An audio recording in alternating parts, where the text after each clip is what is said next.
இப்போ நம்ம என்ன கண்டென்ட் பார்க்க போகிறோம்னா தமிழ்நாட்டில் இப்போ என்ன நடந்துக்கிட்டு இருக்கு, கள்ளக்குறிச்சியில் என்ன நடக்குது, வேலூரில் என்ன நடக்குது, அடிக்கடிக்கு அங்கே வந்துட்டு ஏன் அதிகமாக சாராய உரலை வந்துட்டு ஏன் அழிக்கிறாங்க. இப்போ வந்துட்டு எதுக்கு வந்துட்டு சாராயத்தோட அந்த ஒரு கள்ளச்சாராயத்தோட ஒரு ஒரு ஆதிக்கம் வந்து அதிகமாக இருக்குது. இப்போ அதை பற்றி தான் இப்போ பார்க்க போகிறோம். இப்போ கள்ளச்சாராயம் தான் இப்போ வந்துட்டு தமிழ்நாட்டில் பார்த்தீங்கன்னா பேசும் பொருளாக இருக்குது. என்ன காரணம் அப்படின்னு பார்த்தீங்கன்னா, அது ஒரு விஷ சாராயம்னு சொல்லிட்டு இப்போ அது அருந்த பல பல 100 பேர் வந்துட்டு மருத்துவமனையில் அனுமதிக்கப்பட்டு 47 பேர்த்துக்கு மேலே வந்துட்டு இறந்ததா இப்போ வரைக்கும் வந்து செய்திகள் வருகிறேன். ஒவ்வொரு கட்சியும் ஒவ்வொரு எதிர்ப்பையும் தெரிவிச்சுட்டு வர்றாங்க, கண்டனத்தை தெரிவிச்சுட்டு வர்றாங்க. மதுவை ஒழிக்கணும், கள்ளச்சாராயத்தை தடுக்கணும், அதை வந்து கள்ளச்சாராயத்தை ஒழிக்கணும், மதுவிலக்கை வந்து அமல்படுத்தணும் அப்படின்னு சொல்லிக்கிட்டு வர்றாங்க. முதல்ல வந்துங்க 5 பேர் வந்துட்டு இந்த மாதிரி ஒரு பாதிக்கப்பட்டிருக்காங்க கள்ளச்சாராயத்தில். அந்த 5 பேருக்கும் பார்த்தீங்கன்னா இந்த ஒரு கண் எரிச்சல் வர்றது, வயிற்று வலி, வாந்தி, இந்த மாதிரி வந்துட்டு மயக்கம், அந்த மாதிரிலாம் வந்திருக்கு. அவங்களும் வந்து பார்த்தீங்கன்னா அவங்க ஹஸ்பண்ட் ஒய்ஃபு கிட்ட சொல்லியிருக்காங்க. கடைசியில் பார்த்தீங்கன்னா அவங்க வந்துட்டு இறந்துட்டாங்க. இந்த இறப்பில் தான் வந்துட்டு இப்போ ஒரு கேஸே வந்துட்டு இப்போ இதில் என்ன சொல்கிறாங்கன்னா, இது வந்து இயற்கையான மரணம், அதாவது மயக்கத்தினாலேயோ வாந்தியினாலேயோ இறந்துருக்கிறாங்க, அது வந்து இயற்கையான மரணம்னு சொல்ல வர்றாரு அப்போது இருந்த கள்ளக்குறிச்சி மாவட்ட கலெக்டர் பிரேம்ஸ்குமார். இந்த ஒரு செய்தி பார்த்தீங்கன்னா இயற்கை மரணம் இல்லை, இவங்கெல்லாம் பார்த்தீங்கன்னா கள்ளச்சாராயம் வந்துட்டு அதிகமாக விற்கப்படுது, அதுவும் வந்துட்டு மலிவு விலைக்கு குடிக்கிறதுனால வந்து இது குடிச்சு தான் வந்து இறந்துருக்காங்க அப்படின்னு அவங்க ஊரில் இருக்கிற மக்களும் சொல்லியிருக்காங்க. அது கள்ளச்சாராயம் மட்டும் இல்லை, அது விஷசாராயம்னு சொல்லியிருக்காங்க. அப்போ பார்த்தீங்கன்னா அதுக்கு முன்னாடி இந்த ஒரு இறப்பை பற்றி தவறான தகவல் வந்து பரப்பவங்க மீது வந்துட்டு குண்டாஸ் நடவடிக்கை வந்து பாயும் அப்படின்னு வந்துட்டு கலெக்டர் வந்து எச்சரிச்சிருந்தார்.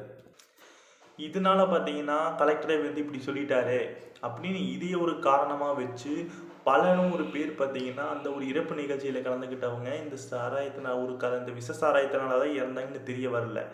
இவங்க பார்த்தீங்கன்னா இயற்கை மரம் தான் அடிச்சிருக்காங்க அப்படின்னு இன்னும் பல பேர் பார்த்தீங்கன்னா அந்த கள்ளச்சாராயத்தை குடிச்சிருக்காங்க. இதனால் வந்துட்டு இப்போ அவங்களும் வந்துட்டு பல பேர் வந்துட்டு 100 பேருக்கு மட்டும் அவங்க வந்து மருத்துவமனையில் அனுமதிக்கப்பட்டு அவங்களுக்கான சிகிச்சையும் போயிட்டு இருந்தது. அதில் பார்த்தீங்கன்னா 47 பேர் வந்து இறந்ததாக ஒரு செய்தி வந்துட்டு இருக்குது.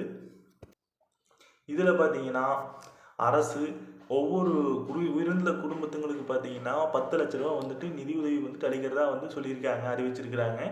அப்புறம் வந்து சிகிச்சையில் இருக்கிறவங்களுக்கு 50,000 ரூபா கொடுக்குறதா பேசியிருக்காங்க. அப்புறம் அதிமுக எடுத்துக்கிட்டிங்கன்னா அவங்களும் வந்துட்டு அவங்களோட ஒரு கட்சி சார்பில் உயிரிழந்தவங்களோட குழந்தைங்க இப்போ 3 பேர்த்துக்கு பார்த்தீங்கன்னா கல்வி செலவு வந்துட்டு கட்சி இருக்கும். வருஷத்துக்கு ஒரு மாதத்துக்கு பார்த்தீங்கன்னா ஒரு 5,000 கணக்கில் 10 வருஷத்துக்கு வந்துட்டு அவங்களுக்கு வந்துட்டு அமௌண்ட் வந்துட்டுருக்கும் எங்கள் கட்சி சார்பில் இருந்து அப்படின்னு வந்துட்டு ஒரு வாக்குறுதி கொடுத்துருக்காங்க.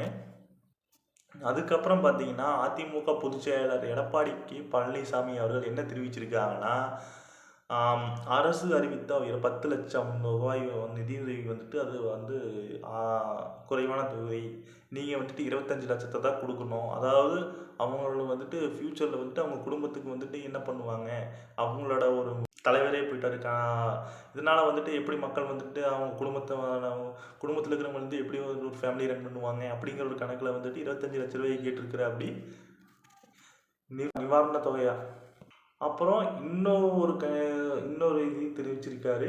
அது என்னன்னா, உயிரிழந்தவர்கள் ஒவ்வொரு குடும்பத்தினருக்கும் ஒரு நபருக்கு வந்துட்டு அரசு வேலை வந்துட்டு கட்டாயம் தரணும்னு அப்படின்னு வந்துட்டு சொல்லியிருக்காரு. அதுக்கப்புறம் பார்த்தீங்கன்னா பாஜக மாநில தலைவர் அண்ணாமலை அவர்கள் பார்த்தீங்கன்னா உயிரிழந்தவங்களோட வீட்டுக்கு போய் வீட்டில் இருந்தவங்கள குடும்பத்தினர் பார்த்தீங்கன்னா ஆறுதல் கூறிக்கிட்டு அவங்கக்கிட்ட பார்த்தீங்கன்னா அவங்க கட்சி சார்பில் பிஜேபி கட்சிங்கிற சார்பில் அவங்களுக்கு உயிரிழந்தவங்களுக்கு பார்த்தீங்கன்னா 1 லட்ச ரூபா நிதியுதவி, அதாவது ஒரு நிவாரண தொகையாளர்களாம் நிதியுதவிகளுக்கெல்லாம் அந்த மாதிரி ஒரு தொகையை கொடுக்குறதா சொல்லியிருந்தார். அதையும் வந்துட்டு நேர்லேயும் போய் பார்த்தாரு. தேமுதிக பொதுச் செயலாளர் பிரேமலதா விஜயகாந்த் அவங்க என்ன சொல்லியிருக்காங்கன்னா, அரசு கொடுக்குற 10 லட்சம் வந்து கள்ளச்சாராய இருப்பை வந்து ஊக்குவிக்கிறதுக்கா அப்படின்னு வந்துட்டு கேள்வி கேட்டிருக்காங்க. நாம் தமிழர் கட்சி ஒருங்கிணைப்பாளர் சீமான் என்ன கேட்டிருக்காருன்னா, இந்த அரசை கண்டிச்சும் மதுவிலக்கு அமல்படுத்த வேண்டும் கூறிட்டு இருக்காரு. அதாவது உதயநிதி ஸ்டாலின் என்ன பண்ணியிருக்கார், உதயநிதி ஸ்டாலின் அவர் அமைச்சர், விளையாட்டு மேம்பாட்டுத்துறை அமைச்சர் வந்துட்டு என்ன சொல்லியிருக்காருன்னா, அவர் என்ன பண்ணியிருக்காருன்னா, உயிரிழந்தவங்களோட வீட்டுக்கு போய் அவங்களுக்கான ஒரு நிவாரணத் தொகை, அதாவது அந்த ஒரு 10 லட்சத்துக்கான ஒரு காசோலையை வந்துட்டு அந்த ஒரு குடும்பத்தினர் வந்து ஒப்படைச்சிருக்காரு மற்றும் ஆழ்ந்த இரங்கலையும் தெரிவிச்சிருக்காரு. அப்புறம் இப்போ வந்து பார்த்தீங்கன்னா நடிகர் விஜய் அவரு வந்துட்டு இந்த களத்தில் இறங்கிட்டாரு.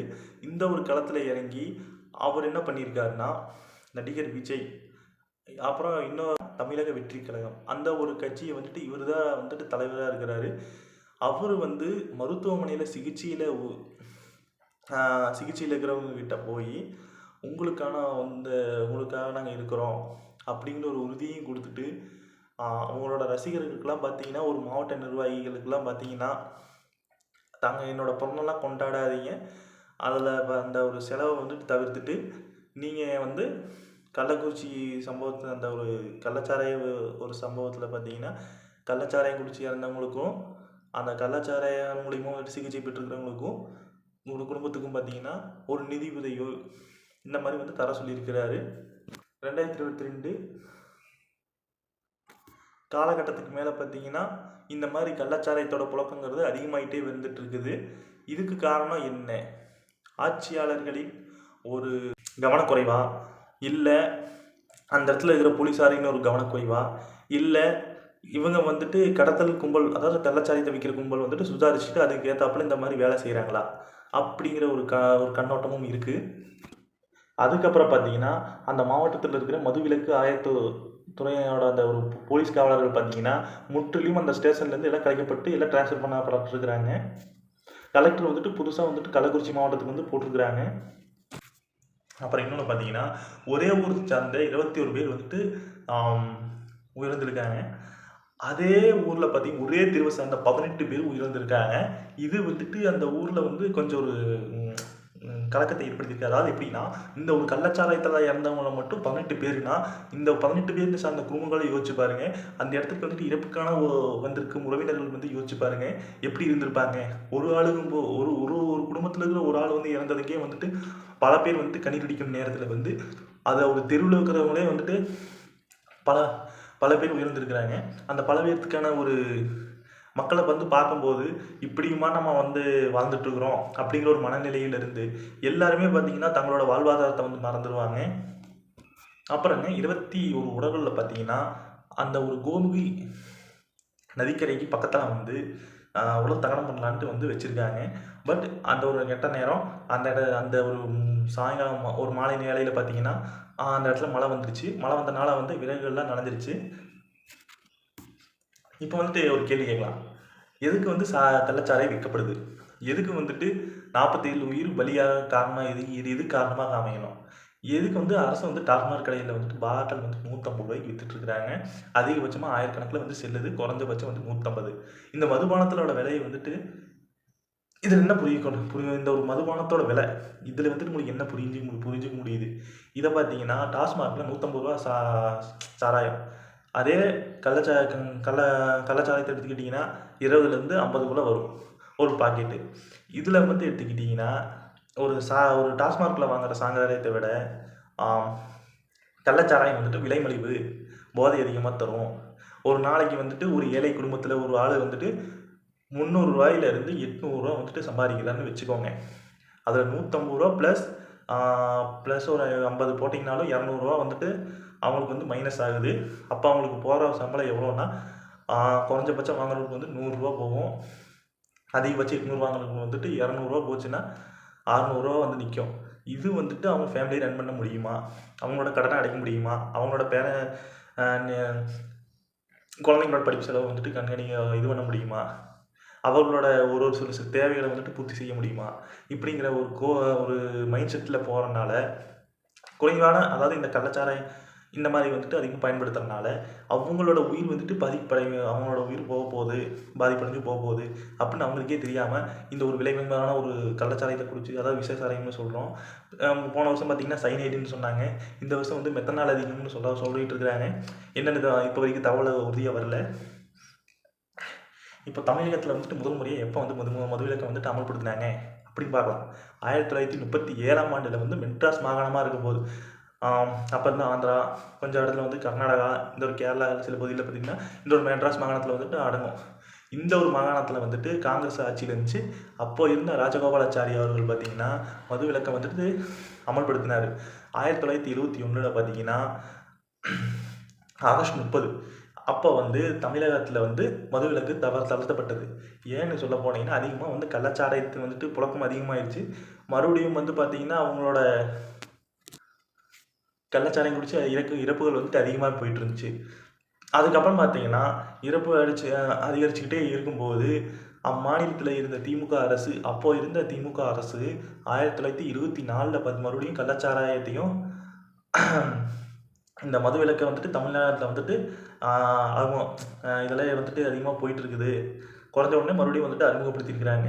மதுவிலக்கை வந்துட்டு மறுபடியும் வந்துட்டு அறிமுகப்படுத்தினாங்க. மறுபடியும் வந்து மதுவிலக்கில் தான் இருந்துச்சு. மதுகள் வந்துட்டு எங்கே விற்கப்படாமல் தான் இருந்துச்சு.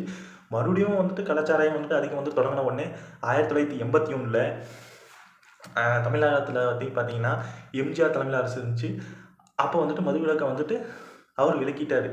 ஏன்னு சொன்னால் அதுக்கு முன்னாடி பார்த்தீங்கன்னா அதிகமாக வந்துட்டு மதுபானம் அந்த சாராயத்தினாலும் கள்ளச்சாராயத்தினாலையும் இந்த மாதிரி வந்துட்டு அதிகமாக இறந்துட்டு இருந்திருக்காங்க. மறுபடியும் வந்துட்டு அதிகமாக பழக்கத்தில் இருந்திருக்கிறாங்க. அதனால் எம்ஜிஆரையும் அதை வந்துட்டு நீக்கினாப்படி.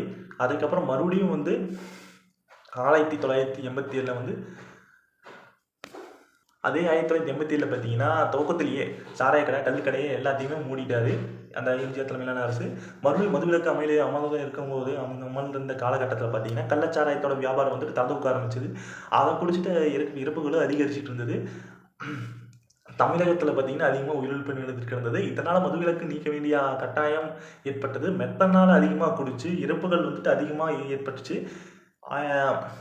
2002ஆம் ஆண்டில் பார்த்தீங்கன்னா பன்னீர்செல்வம் அவர்கள் பார்த்தீங்கன்னா தலைமையிலான அரசில் பார்த்தீங்கன்னா மலிவு விலை விற்பனை தொடங்கினாங்க. அந்த ஒரு மதுவை தான் விற்பனை அந்த ஒரு கவர்மெண்ட் வந்து எடுத்து நடத்த ஆரம்பித்தாங்க. அதுக்கப்புறம் அது வந்துட்டு கவர்மெண்ட்டுங்கிறபோது இந்த ஒரு கள்ளச்சந்தைங்கிற ஒரு புழக்கம் வந்துட்டு வராது.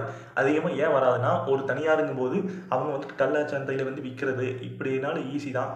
எப்படின்னா அவங்க வந்து விற்றுட்டு இருக்கும்போது இதுக்கு தனியாரில் இருக்கும்போது கவர்மெண்ட்டில் கிடையாது. சிலதை எட்டு போய் வெளியே வச்சுக்குவாங்க. சிலது பார்த்தீங்கன்னா ஒரு சைடில் வந்துட்டு ஒரு டோர் மூலியமாகவோ ஒரு ஜன்னல் மூலியமாகவோ அப்படியே கூட விற்கலாம். இதே வந்துட்டு அவங்களோட ஒரு ரீட்டைலர்ஸ் மூலியமாக கூட விற்பாங்க தனியாக இருக்கும்போது. இதே ஒரு கவர்மெண்ட் கீழே கொண்டு வரும்போது அந்த ஒரு டயத்தில் வந்துட்டு ஓப்பன் பண்ணால் தான் வந்து அது வந்து விற்க முடியும். அந்த டயத்தில் வந்துட்டு அந்த டைம் ஆச்சுன்னா தான் க்ளோஸ் பண்ண முடியும். அதே ப்ரைவேட் செக்டார்னால் அப்படி கிடையாது. அவங்க ஓப்பன் பண்ணுறது ஒரு நேரம், அவங்க மூடுறது ஒரு நேரம். ப்ளஸ் பிளாக்லேயும் போகலாம். நார்மலாக வந்துட்டு கவர்மெண்ட்டில் இருக்கும்போதுமே பிளாக்கில் தான் போயிட்டுருக்கு. இதே நீங்கள் வந்து பார்த்தீங்கன்னா ப்ரைவேட்டில் இருக்கும்போது அது வந்துட்டு அதிகமாக போயிட்டு இருக்கும். இப்போ வந்து பார்த்தீங்கன்னா தமிழ்நாட்டில் மது விலக்கு சாத்தியம் இல்லையா? இதனால வந்துட்டு இப்போ வந்துட்டு மதுவால் வந்துட்டு இறப்பு வந்துட்டு யார் காரணம்? இந்த சாராயத்தினால இறந்ததுக்கு யார் காரணம்? இதை வந்துட்டு கவனிக்க தவறிய அரசா, இல்லை இதை வந்துட்டு விற்றவங்களாம் காரணம் அப்படின்னு சொல்ல வர்றீங்களா? இல்லை இதை வந்துட்டு கவனிக்காத போலீஸார சொல்ல வர்றீங்களா? உங்கள் கமெண்ட்டில் தெரிவிங்க. மறக்காமல் லைக் பண்ணிடுங்க, ஷேர் பண்ணிடுங்க, சப்ஸ்கிரைப் பண்ணிடுங்க. மறக்காமல் பெல் ஐக்கானை கிளிக் பண்ணிடுங்க. இது ஒரு யாரையும் மீன் பண்ணி யாரையும் டார்கெட் பண்ணி இதெல்லாம் போட்டதுக்கு வீடியோ கிடையாது. இது வந்து முற்றிலுமாக வந்துட்டு ஒரு இறப்பு சம்மந்தப்பட்டது. ஒரு 40 பேர் 47 பேர் இறந்துருக்காங்க. இது வந்துட்டு ஒரு நியாயம் கிடைக்கல. எல்லாருமே வந்துட்டு சில விஷயத்தை வந்துட்டு அவாய்ட் பண்ணிட்டு போகும்போது நம்ம தான் வந்துட்டு நம்ம ஊரில் வந்துட்டு ஒரு பெரியப்பாவுக்கோ சித்தப்பாவுக்கோ இந்த மாதிரி நம்ம ரிலேஷன்ஸோ இல்லை குடும்பத்தில் இருக்கிறவங்களுக்கோ இந்த மாதிரி இடம் நடந்தா தான் நமக்கு அதோட அருமை புரியும். அதுக்காகவே வந்துட்டு முன்னாடியே வந்துட்டு எல்லாம் தெளிவோடு இருந்துக்கணும். எல்லாருக்கும் தெரியப்படுத்துங்க. ஏன்னா வந்துட்டு மதுங்கிறது பார்த்திங்கன்னா நாட்டுக்கும் வீட்டுக்கும் கேடு அப்படின்னு வந்துட்டு பாட்டிலேயே போட்டிருக்கு. எல்லாருமே சொல்லுவோம். எல்லாருமே வந்துட்டு ஒரு விழிப்புணர்வாக இருப்போம். நன்றி.